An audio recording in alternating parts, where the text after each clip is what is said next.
меня всех убила. И семью, и дом разрушили.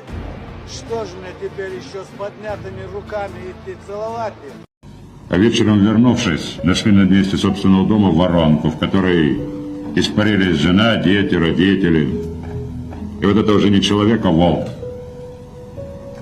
который будет рвать столько, сколько будет жить.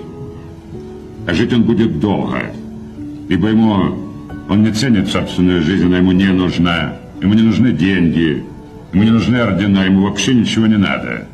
У него есть только одно – месть.